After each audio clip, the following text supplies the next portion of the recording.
Ezequiel capítulo 37. Vamos a repasar algo que usted seguramente lo ha leído, lo ha escuchado tal vez en algún mensaje, pero vamos a ver que Dios siempre tiene algo nuevo, aún el mismo mensaje o versículo, capítulo que usted y yo leamos, siempre y cuando usted y yo dispongamos nuestro corazón y que el Espíritu Santo hable, hermano, a la iglesia, hable a nuestras vidas. Ahí está, Ezequiel 37:1. Vamos a leer varios versículos. Dice así el Señor: la mano de Jehová vino sobre mí y me llevó en el espíritu de Jehová y me puso en medio de un valle que estaba lleno de huesos. A lo mejor lo llevó a un cementerio, hermano.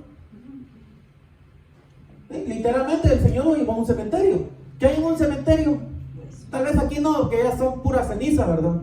O a veces solo el adorno y la lápida nada más. Pero en nuestros países sí hay, los cementerios están llenos de huesos. El Señor lo llevó ahí a un cementerio de hay huesos. Y dice, y versículo 2, y me hizo pasar cerca de ellos por todo en derredor. Le dio un tour al Señor en el cementerio a Ezequiel. Y aquí que eran, ¿cuántos eran? Muchísimos, sobre la faz del campo, y por cierto, secos en gran manera. Ahí está, más adelante vamos a ver a quién se refiere el Señor, si al pueblo de Dios o al mundo. Y me dijo, hijo de hombre, Dios le habla a Ezequiel, ¿vivirán estos huesos? Y dije, Señor Jehová, tú lo sabes. Me dijo entonces, profetiza sobre estos huesos y diles. Parece locura, hermano, para humanamente, pero miren que Dios le dijo a Ezequiel que le hablara, profetizara sobre esos huesos. Y diles, huesos secos, oíd palabra de Jehová. Así ha dicho Jehová el Señor a estos huesos: he aquí, yo hago entrar espíritu en vosotros y viviréis. Y pondré tendones sobre vosotros y haré subir sobre vosotros carne y os cubriré de piel y pondré en vosotros espíritu y viviréis y sabréis que yo soy Jehová. Profeticé pues como me fue mandado, y hubo un ruido mientras yo profetizaba, y he aquí un temblor, y los huesos se juntaron cada hueso con su hueso, y miré, y he aquí tendones sobre ellos, y la carne subió y la piel cubrió por encima de ellos, pero no había en ellos espíritu. Y me dijo, profetiza al espíritu, profetiza, hijo de hombre, y di al espíritu, así ha dicho Jehová el Señor, espíritu, ven de los cuatro vientos y sopla sobre estos muertos y vivirán. Y profeticé como me había mandado, y entró espíritu en ellos y vivieron, y estuvieron sobre sus pies un ejército grande en extremo. Me dijo luego, hijo de hombre, todos estos huesos son la casa de Israel. Mire, hermano, el Señor no se está refiriendo al mundo, sino al pueblo de Dios. Hijo de hombre, todos estos huesos son la casa de Israel. Aquí ellos dicen, nuestros huesos se secaron y pereció nuestra esperanza y somos del todo todo destruidos. Por tanto, profetiza y diles: así ha dicho Jehová el Señor. He aquí yo abro vuestros sepulcros, pueblo mío, y os haré subir de vuestras sepulturas y os traeré a la tierra de Israel. Y sabréis que yo soy Jehová cuando abra vuestros sepulcros y os saque de vuestras sepulturas, pueblo mío. Y pondré mi espíritu en vosotros y viviréis, y os haré reposar. ¿Cuántos quieren tener reposo de Dios, pueblo? Yo lo quiero tener, yo lo necesito. Y os haré reposar sobre vuestra tierra, y sabréis que yo Jehová hablé y lo hice, dice Jehová. Levante su mano derecha. Que Dios profetice sobre nuestros huesos, pueblo. Que Dios profetice sobre nuestras vidas. Padre de misericordia y Dios de toda consolación, yo te pido en esta tarde, Señor, juntamente con tu pueblo, que tú profetices, Señor, a nuestras vidas. Profetiza, Señor, sobre nuestras vidas, Padre, en el nombre de tu Hijo amado Jesucristo. Profetiza, Señor, palabras de vida, Señor, a nosotros. Aquí tu pueblo está delante de ti, Señor. Y te pedimos, Padre de misericordia, que tú hables, Señor, a cada corazón que está acá presente delante de ti. Y tú hagas vivir esos huesos secos, Señor, que se están consumiendo. Haz vivir, Señor, a los huesos secos que se están consumiendo en tu pueblo, Señor. Haz vivir, Señor, porque solamente en ti viene nuestra esperanza, solamente de ti viene nuestro socorro, solamente de ti, Señor, que eres el Todopoderoso, puedes, Señor, levantar al caído, porque está escrito, Señor, que si 7 veces cae, 7 veces tú lo vas a levantar. Padre, gracias, gracias, Señor, por lo que tú tienes hoy preparado. Gracias por tu palabra, Señor, en el nombre de Jesús. Amén y amén.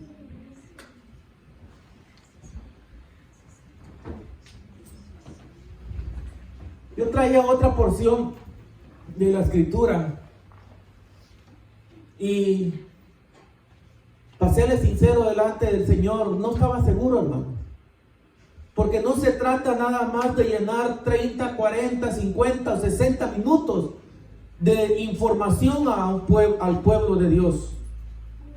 No se trata de que usted y yo recibamos una cátedra, una enseñanza, un curso, sino que se trata, hermanos, de que la palabra de Dios, que el Espíritu Santo trae, impacta y reviva lo que ya está muriendo en nosotros.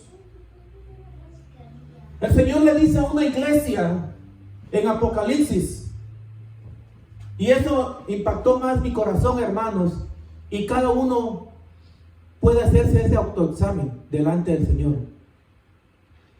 El Señor le dice a una iglesia, no recuerdo cuál es de las 7, pero le dice: tú dices que estás vivo.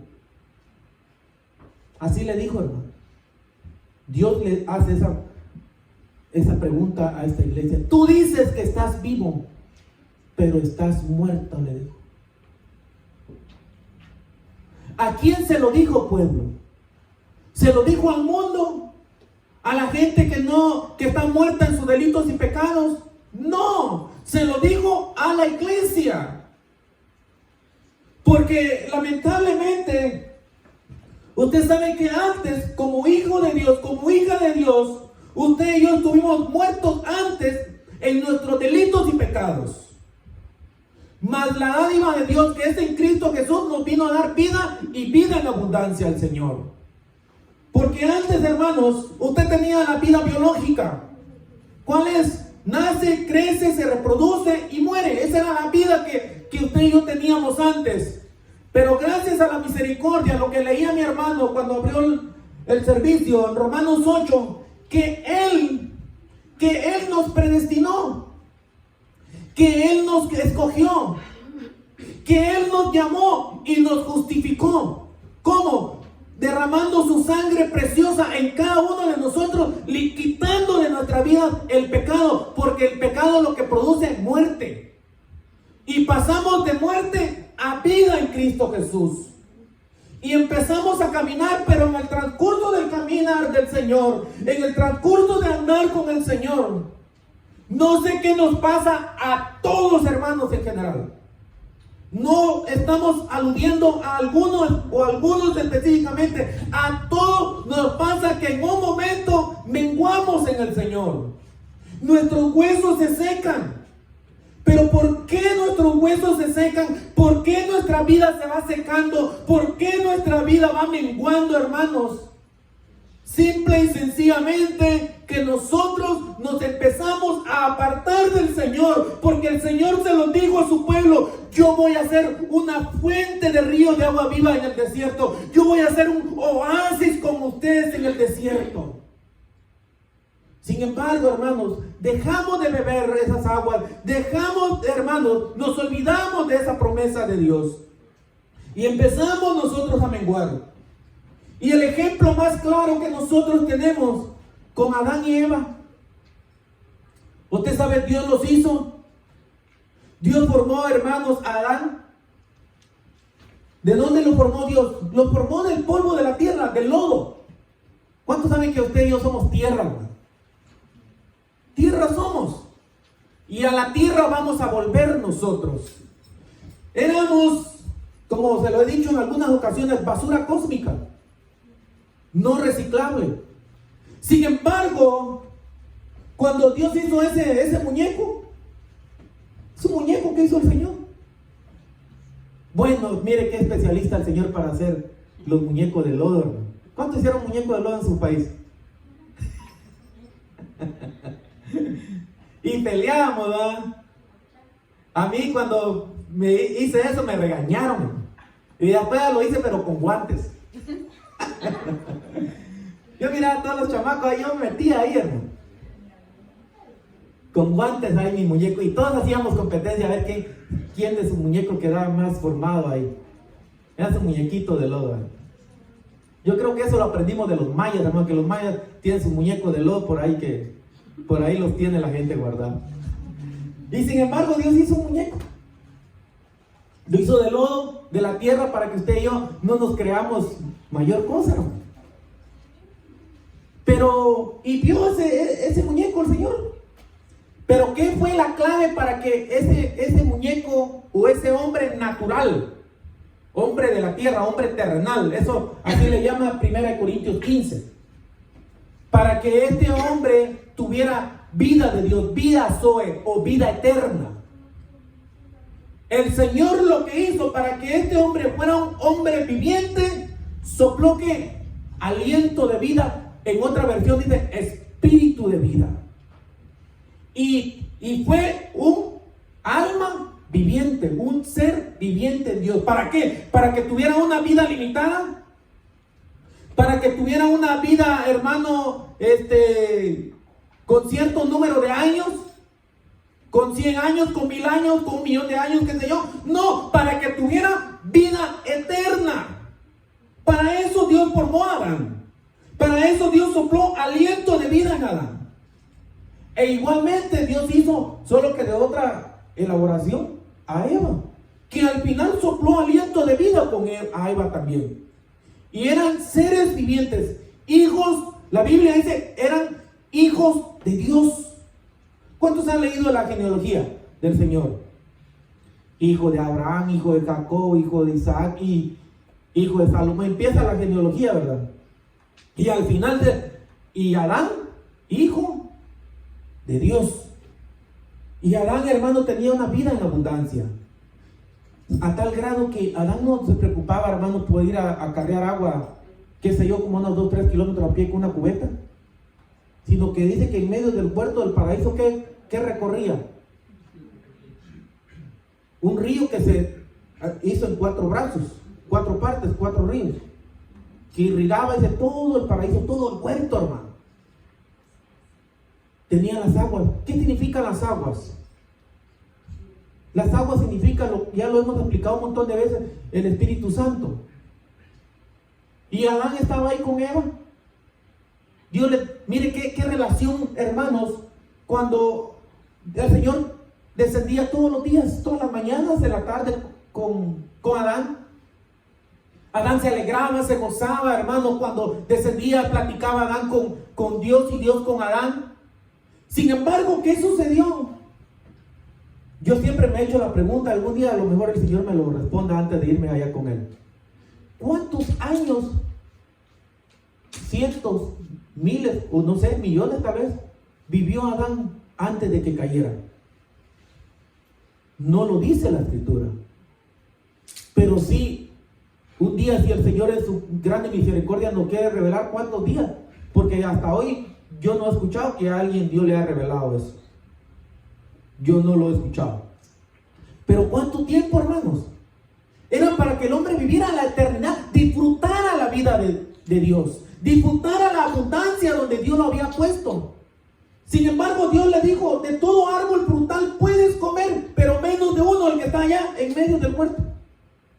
El árbol de la ciencia del bien y del mal.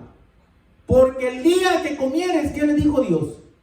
Muriendo, morirás. Dos muertes ahí le indica Dios a Adán y a Eva. No quiero redundar, detenerme, porque usted ya sabe eso. ¿Usted sabe que comieron? ¿Murieron ellos de inmediato? No murieron. Pero ¿sabe qué es lo más peligroso, hermanos? Y ahí quiero ir llegando yo. Lo más peligroso de ellos que, porque la serpiente le coman, no se van a morir, hermano. Lo que pasa es que Dios no quiere, porque si no van a ser iguales ustedes a Dios. ¿Y usted sabe que comieron? ¿Y qué sucedió cuando ellos comieron? ¿Qué cree usted que murió en ellos?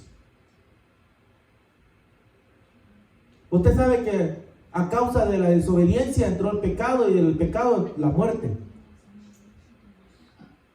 Ellos murieron espiritualmente. Ellos murieron. De ahí, miren, no tengo ahí. De ahí empezó el reloj de arena a contarle los días que ellos tenían contados, valga la redundancia, aquí en la tierra. Ahí empezaron los días de ellos. Primer año, segundo año, tercer año, quinto año, octavo año, 100 años, 200, 300, 400. Pero ya había un límite de días que ellos iban a vivir aquí en la tierra. ¿Por qué? Porque desobedecieron. Desobedecieron. No dejaron de ser hijos de Dios, ambos, pero ya sus vidas tenían contados ahí aquí en la tierra. ¿Cómo Dios tenía que reparar eso, hermanos? Dios tenía que hacer una depuración para reparar el error que cometió Adán. Porque a causa de Adán, miren, ahí venimos todos nosotros también. Sin embargo, hermanos, ¿cuántos le dan gloria a Dios? ¿Cuánto le damos gracias al Señor Jesucristo, que Él vino hace más de 2000 años, hermanos? Vino a nosotros, vino a nuestras vidas y vino para darnos vida en abundancia. Para eso vino Cristo Jesús, para revertir lo que Adán había hecho antes, desde la falla de Adán, desde la caída del hombre. Dios vino a revertir todo eso. Sin embargo, hermanos, leímos un capítulo entero de Ezequiel 37. El pueblo de Dios, el pueblo de Israel que Dios sacó de Egipto, de las manos del faraón.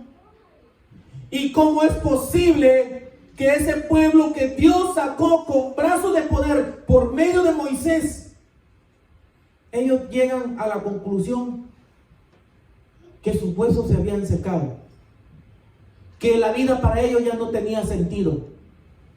Que ustedes saben que hay tanto cristiano, tanta cristiana, tanto hijo e hija de Dios que ya no le hayan sentido a la vida.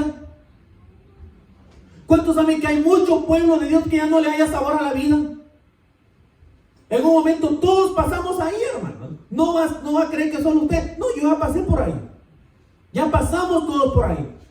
Llega un momento que no le encontramos sabor a la vida. Llega un momento que no disfrutamos la vida. No nos deleitamos como Dios nos tiene, hermanos. Llega un momento que parece que las bendiciones son como estorbo ya. ¿Usted de casualidad no conoce gente que ya nada los hace feliz? Nada ni nadie los hace feliz, hermano. Ayer cantábamos, creo, ese coro que decía: solo Dios hace al hombre feliz, feliz. Solo el Señor, hermano. Solo Cristo Jesús. Sin embargo, hermanos, se quebrantaba mi corazón porque yo digo, muchas veces me ha pasado eso. Porque uno, hermano, deja de buscar a Dios, mengua uno, se van secando nuestros huesos. ¿Por qué? Porque sencillamente, hermano, nos vamos alejando o nos vamos separando de ese oasis, de esos ríos, hermano, que fluyen en el Señor para darnos a nosotros, para saciar nuestra sed, para saturar nuestras vidas, que estén, hermano, que sea en nosotros una fuente que salta para vida eterna. Esa fuente se va secando. Usted de casualidad no mira unas fuentes en el verano que están fluyendo y fluyendo, y un hombre de los grandes chorrones, hermano, que tiran como 2 o 3 metros de altura o más también. Y con el invierno, hermano, apenas ya gotitas hechas nada más. O nada, seco está eso de una vez. ¿Por qué? Porque de una manera dejó de fluir o dejó de llegar agua a esas fuentes. ¿Sabe usted que así estamos muchas veces nosotros? Deja de fluir esas aguas del Espíritu Santo y la palabra de Dios, hermano, que moja, empapa nuestras vidas. Deja de fluir. ¿Por qué, hermanos? ¿Por qué sucede eso en nosotros? Porque sencillamente usted puede leer el contexto de ese capítulo 37 de Ezequiel, que el pueblo de Dios se fue apartando. ¿Saben cómo se fue? Se fueron separando ellos. Se fueron separando por su rebeldía. Le voy a hacer una pregunta: ¿será que habrá en el pueblo de Dios rebeldía? ¿Será que habrá rebeldes en el pueblo de Dios? ¿RBD? ¡Ay! Mi hermano decía algo ayer. De 1 millón que Dios sacó del pueblo de Egipto, ¿cuántos realmente entraron a Canaán a disfrutar esa tierra? Como de 1 millón, hermanos. ¿Cuántos? Usted tiene, mire, en una mano puede usted contar, que tiene 5 dedos, en una mano puede usted contar cuántos entraron. No necesita la otra mano ni los dedos de los pies. Con una mano usted puede contar cuántos entraron. Ni aún Moisés, el siervo que fue fiel en la casa de Dios. Ni aún Moisés, hermanos, entró a Canaán. Sin embargo, al final, después de, qué sé yo, 2000, 3000 años entró. ¿Cuántos saben que entró después Moisés? ¿Ah? Ay, hermano, ¿y usted cómo me lo demuestra en la escritura? ¿Sabe cómo entró Moisés a Canaán? En la transfiguración. ¿Ah? ¿Cuántos me están entendiendo, hermano? Entró al final, pero entró en otro nivel de gloria, hermano. Entró Moisés con Elías ahí, hablando al Señor sobre su partida a Jerusalén. Entró al final. Pero ¿a qué voy con esto? Lamentablemente, no sé, hermanos, qué realmente provoca la rebeldía en el corazón del pueblo de Dios. ¿Será que cuando pongamos ejemplo natural, porque tal vez así usted y yo lo vamos a entender, lo vamos a digerir? ¿Cuántos saben que la gente que viene aquí a Estados Unidos, cómo se comporta? Doñita, ¿cómo está? Dios la bendiga. Don, ¿cómo está? Señora, ¿cómo está? ¡Qué bonita! ¡Qué bonito! ¡Qué bonita familia! Cuando vienen, pero ya cuando, como un señor mexicano, pero mira, amigo, ya cuando van agarrando sangrita, me dice. ¡Ja! Me dices. Se vuelven abusivos y rebeldes, ¿dónde? No, él no decía vos, tú, decía los de mí. Solo agarran un poquito de sangrita, mira, amigo, ya le quieren poner el pie encima a uno, ¿me? Sí, hermanos. Así, ¿a cuántos les ha pasado? ¿A cuántos han ayudado a gente que viene y de repente, verdad? No, hermana linda, preciosa, mujer de Dios, y ya después la quieren ahorcar en un palo, hermano? ¿Sí o no? Eso pasa hasta en las mejores familias. Así es, hermano. Así fue el pueblo de Dios. El pueblo de Dios estaba allá subyugado castigado, esclavizado, sin oportunidad de escapar de las manos del faraón. Sin embargo, cuando Dios los saca de Egipto, son libres ellos, los hace pasar el mar rojo, hermanos. ¿Cómo se sintieron ellos después? Altivos, soberbios, arrogantes, insoportables, que ni ellos mismos se aguantaban, queriendo apedrear a Moisés, criticando a la mujer de Moisés, su propia familia, ¿no? Un Moisés que dejó su familia a un lado. ¿Sabe usted que Moisés, hermano, dejó su familia con muchos años, por mucho tiempo a un lado, por no de atender al pueblo de Dios? Hasta que un día llegó su suegro, Jetro, y le dijo: ¿qué estás haciendo, Moncho? Le dijo. Usted sabe que a los Moisés en Guatemala le hicieron Monchito. Moncho, en el buen sentido de la palabra. ¿Qué estás haciendo, Moncho? Le dijo. Mira, suegro, le digo, es que atendiendo al pueblo. Mira, le digo, yo veo que tú te fatigas, te cargas. ¿Por qué no buscas príncipes por cada tribu? Que sean sabios y entendidos. Oiga esto, hermano. Y los pones para que ellos juzguen los problemas pequeños y los problemas grandes. Oiga esto, porque dice la escritura después, más adelante, que eso venía de parte de Dios. Y los problemas grandes que te lo traigan a ti. Y así tú vas a tener tiempo, descanso, reposo para ti y para con tu familia. Y Moisés, que fue sabio, hermano, fue entendido. Eso hizo él. Hermano, Moisés se cargaba, hermanos. Hasta que hizo eso, porque Dios usó a Jetro, su suegro, y ya las cosas fueron funcionando mejor. Sin embargo, ¿de qué sirvió todo eso? ¿De qué sirvió todo eso, hermano? ¿Cuántos han pedido audiencia con alguien importante aquí en su país o allá en su país? ¿Cuántos tardan días, semanas o meses para pedir audiencia hasta que lo atienda el fulano de tal? No sé si usted tuvo esa experiencia. Por ejemplo, con alguien importante aquí de este país, pues. Usted pasa meses hasta que lo atiende, hermano. Imagínese Dios, que está siempre dispuesto para atendernos. El Todopoderoso, hermano. El que nos crió, el que nos salvó, el que nos redimió por medio de su sangre. Él está siempre dispuesto para atendernos. Pero ¿sabe qué? Ya después nosotros dejamos que ya Dios no nos atienda. Dejamos, ¿para qué? Ayer decía el hermano algo. ¿Cuántos entraban al lugar santísimo para hablar con Dios en el Antiguo Testamento? Uno nada más. Uno, hermanos. Y ahora bien, la pregunta que le voy a hacer según Hebreo: ¿cuántos ahora entran al lugar santísimo para platicar con Dios? Usted sabe que la escritura en Hebreo dice que todos ahora, por medio de la sangre del Cordero de Dios, podemos entrar todos al lugar santísimo. Pero ¿sabe qué? Menospreciamos ese privilegio. Menospreciamos esa bendición. Porque muchas veces no lo hacemos. Muchas veces, hermanos, hacemos otras cosas que en lugar de edificarnos, en lugar de ayudarnos, en lugar, hermanos, de animarnos, ¿saben qué? Buscamos otras cosas que no nos van a edificar en nada en nuestras vidas. Yo le decía a alguien hoy, y tal vez usted me va a decir si estoy en lo correcto o no.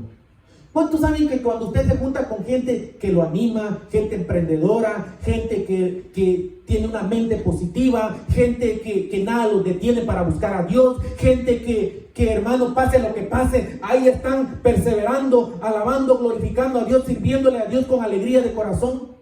¿A cuántas gentes tiene usted a su alrededor o yo a mi alrededor para que esa gente lo inyecte, lo anime a uno para seguir adelante en pos del Señor? ¿Cuánta gente tenemos, hermano? ¿A cuántos?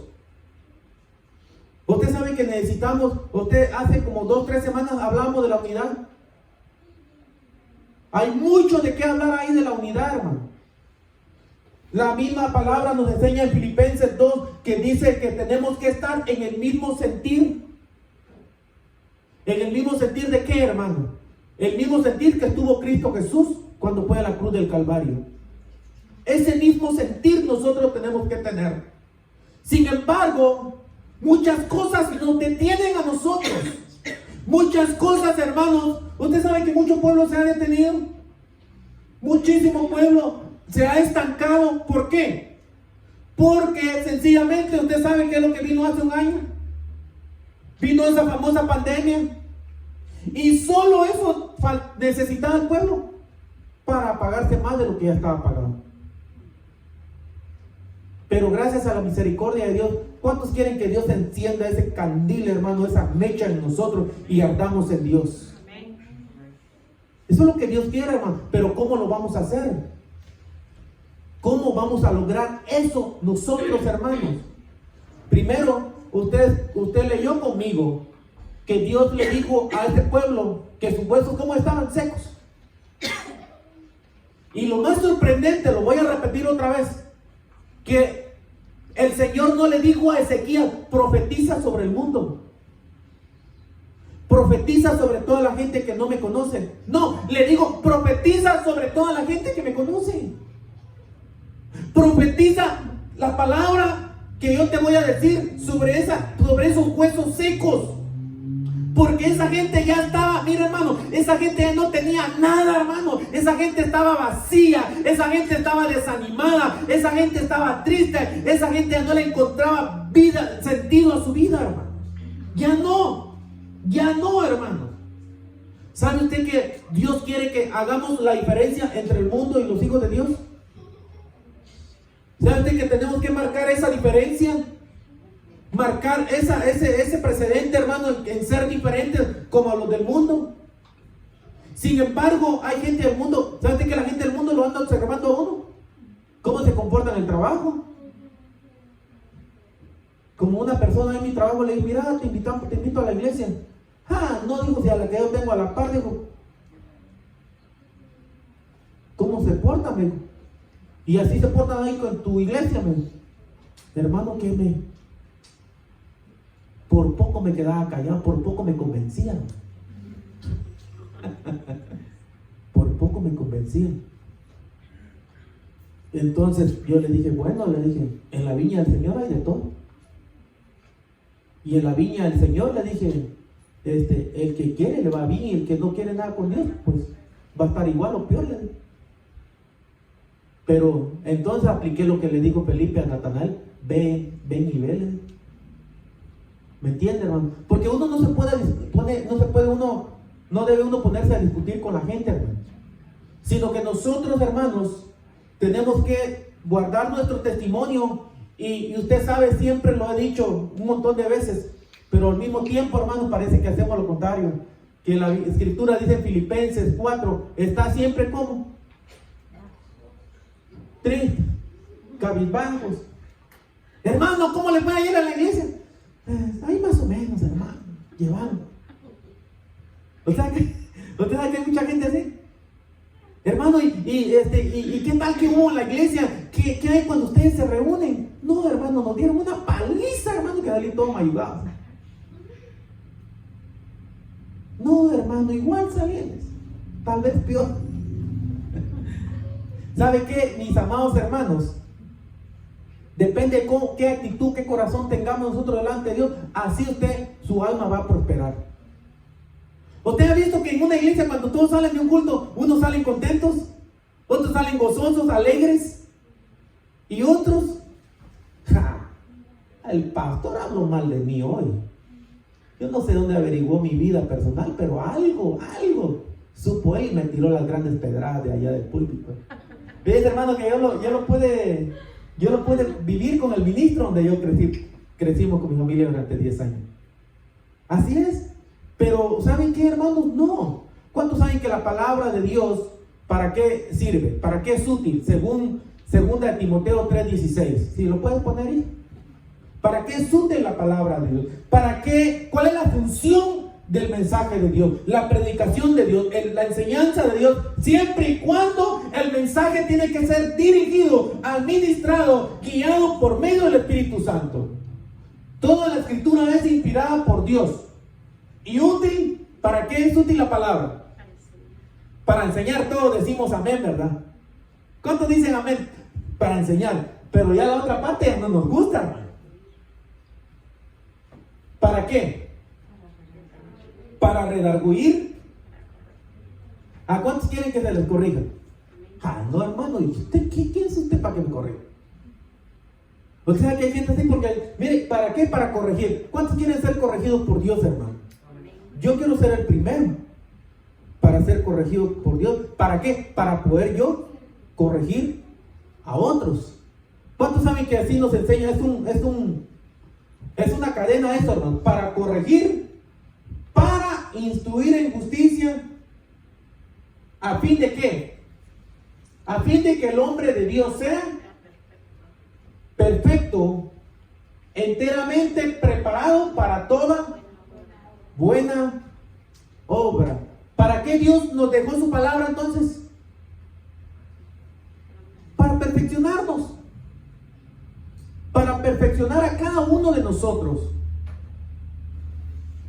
Si usted y yo no dejamos que la palabra, hermanos, nos vaya perfeccionando, no dejamos que la palabra vaya quitando. ¿Cuántos son sinceros conmigo y con Dios o con nosotros mismos delante del Señor? Que nos faltan muchas cosas que Dios tiene que quitar de nuestras vidas. Muchas, pero muchas cosas, hermano. Muchas cosas. Pero ¿qué sucede si nosotros ya no dejamos que Dios siga quitando, trabajando, limpiando nuestras vidas? ¿Qué sucede, hermano? ¿Sabe qué va a suceder? Lo mismo que le sucedió a Judas. Judas estuvo durante, oiga, hermanos, qué privilegio eso. Judas estuvo durante 3 años y medio con el Señor, literalmente. ¿Cuántos saben en los 4 evangelios que Judas estuvo con el Señor literalmente 3 años y medio más o menos? ¿Se dejó limpiar Judas? ¿Se dejó limpiar Judas? Judas no se dejó limpiar por el Señor. Le voy a hacer la otra pregunta. ¿Pero echaba fuera demonios? ¿Sanaba enfermos? ¿Limpiaba leprosos? ¿Resucitaba muertos Judas? ¿Qué dice usted? Usted que conoce la Escritura. ¿Qué dice usted? ¿Hacía eso Judas? Porque yo quiero concluir en lo que está en Mateo 7:20. Pregunta: ¿será que Judas echaba fuera demonios? Hermano, hable, hermano, porque es una enseñanza. ¿Cuántos creen que Judas echaba fuera demonios, sanaba, resucitaba muertos, limpiaba leprosos? Y los otros, no sé, hermano. Sí, Judas lo hacía. Judas lo hacía, hermano. ¿Cuántos quieren leerlo conmigo? ¿Cuántos quieren leer que sí es cierto? Que es cierto lo que estoy diciendo. Judas lo hacía. Pero ¿sabe qué terrible, hermano? Judas no se dejó limpiar por Dios, por el Señor. Así es, hermanos. Así es. Mire que dice: así que por sus frutos los conoceréis. ¿Dónde está Mateo 7:20, creo? 7:21. Sí, ahí, por ahí está. Mire que dice, y eso vamos a estar predicando, hermanos, en todo el año. No todo el que me dice Señor, Señor, entrará en el reino de los cielos, sino el que hace. Le voy a hacer una pregunta de acuerdo a lo que dice acá: sino el que hace la voluntad de mi Padre que está en los cielos. ¿Cuál es la voluntad de Dios, hermano? Según 1 Tesalonicenses capítulo 4. ¿Cuál es la voluntad de Dios? ¿Cuál es? Vaya a 1 Tesalonicenses capítulo 4. Ahorita se lo demuestro con la palabra. Ahorita le digo el versículo. 1 Tesalónica capítulo 4, versículo 4:3.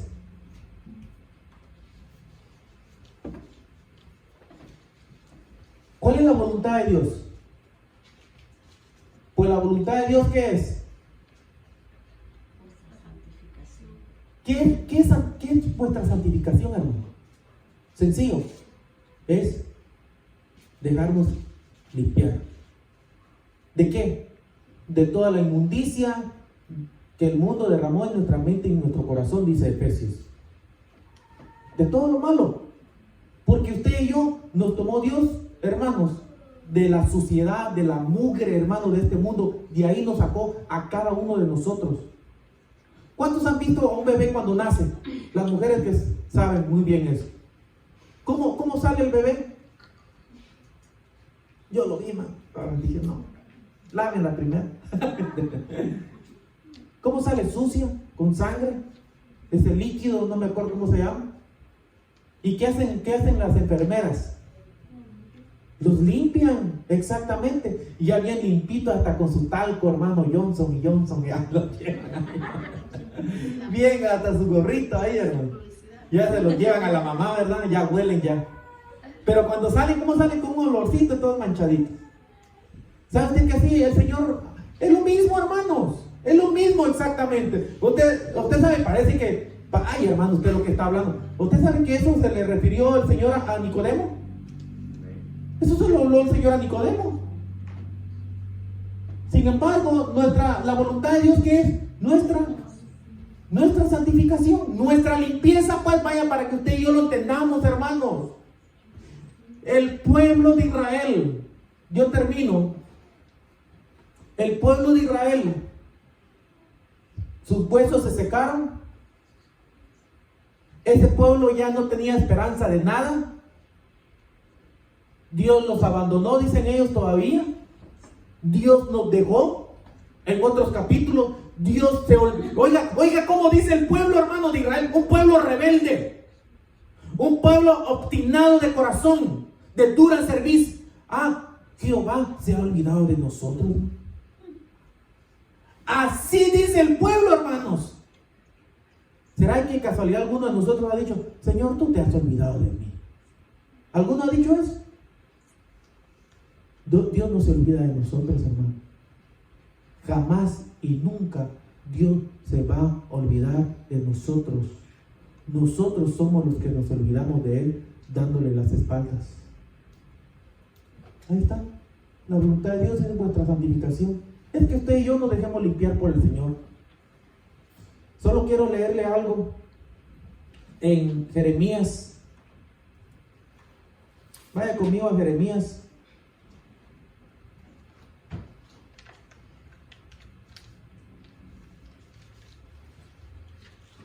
Jeremías, lo que le dije, hija, de 8 creo que es, 22, 23, en traducción lenguaje actual.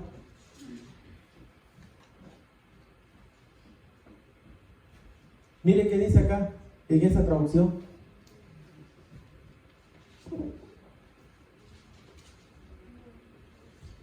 Que nadie se sienta orgulloso, ni el sabio de su sabiduría, ni el poderoso de su poder, ni el rico de su riqueza. Si alguien quiere sentirse orgulloso, que se sienta orgulloso de mí. ¿Y de qué más? ¿Y de qué más, hermano? Y de que me obedece. Eso es conocerme, pues yo actúo en la tierra con amor y amo la justicia y la rectitud. ¿En qué quiere Dios que hagamos entonces? Usted sabe que Pablo decía, el que quiere gloriarse, gloríese en el Señor. Y Pablo se gloriaba en el Señor. ¿Saben cómo se gloriaba Pablo en el Señor, hermanos? Yo cierro mi Biblia. Escuche bien lo que le voy a decir, porque esto tiene que cambiar nuestra mente y nuestro corazón. ¿Sabe de qué se gloriaba Pablo? En el Señor. Cuando Pablo se sentía orgulloso de las revelaciones, tenía un aguijón, hermano. Desinflaba a Pablo. Pero ¿saben qué se gloriaba Pablo? Y eso lo dice Pablo con toda honestidad. En todas los golpes que le daban a Pablo, las varas que le daban a Pablo en la espalda, la pedreada que le daban a Pablo, todo lo que le sucedía a Pablo, hermano, al apóstol Pablo, en eso se gloriaba Pablo. ¿Sabe qué decía Pablo? Yo llevo las marcas de Cristo, decía Pablo. ¿Cuántos saben que eso decía Pablo el apóstol? Pablo nunca se glorió, hermanos, en saber mucho de Biblia. ¿Cuántos saben que hay mucha gente que se siente orgullosa en saber mucho de Biblia, pero llevan una vida totalmente desordenada en Dios? Yo conozco gente, hermano, que a la par mía, no, hermano, ellos saben muchísimo. Ellos saben de paz. ¿Cuántos han escuchado usted que hay gente bien altanera que, yo me sé la Biblia, vos de pasta a pasta, dice? A mí nadie me enseña, dice. Yo hasta predico. Y miren su vida, una vida desordenada, una vida pobre, miserable, desnuda y desventurada, como el Señor se lo dijo a la iglesia de la Odisea. ¿Sabe usted que así le dijo el Señor a la iglesia de la Odisea? Yo, dice. Y miren usted, y no estoy hablando de lo económico, hermano, dejemos eso. De la vida, de la calidad de vida en Dios. De eso estamos hablando realmente. De la calidad de vida en Dios, hermanos. ¿Por qué digo todo esto? Muy pueblo de Israel, muy pueblo de Dios, Ezequiel 37, pero sus huesos, ¿cómo está la vida de esa gente por dentro? Estaban secos. Pueblo de Dios, no era ni el mundo. Póngase de pie.